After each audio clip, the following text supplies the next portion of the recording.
Nagsimula ng mamahagi ng honoraria ang Commission on Elections sa mga gurong nagsilbing electoral boards nitong Hatol ng Bayan 2025. Mula May 13, in cash na itong ipinamamahagi sa mga guro.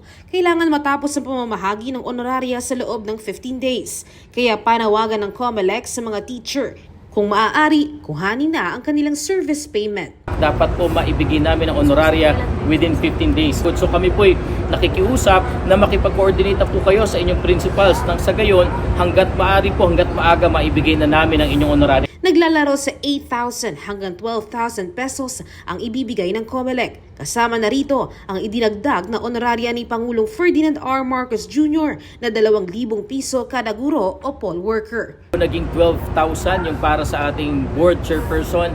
Doon po sa poll clerk at third member ay 11,000. Dati po yung 10 at dati po yung 9. Ngayon po yung ating Deputy Supervising Officer, naging 11,000 na rin po siya. Dati siyang 9. Yung DESO, Technical Support Staff, dati po yung 7, 9,000 na rin po siya ngayon.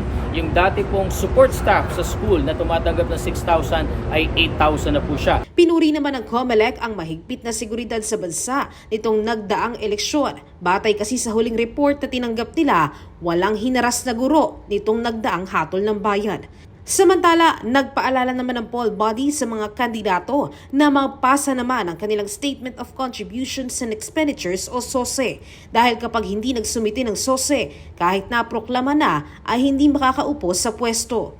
Hanggat hindi ka nakapag-file ng iyong SOSE, kahit makapag-oath of office ka, hindi ka makapag-a-assume ng office mo hanggat walang pruweba na nakapag-submiti ka sa COMELEC ng SOSE. Wala na itong extension. At hanggang June 30 lang ang deadline. Personal dapat ang pag-file ng Statement of Contributions and Expenditures at kung saan sila naghain ng kanilang Certificates of Candidacy.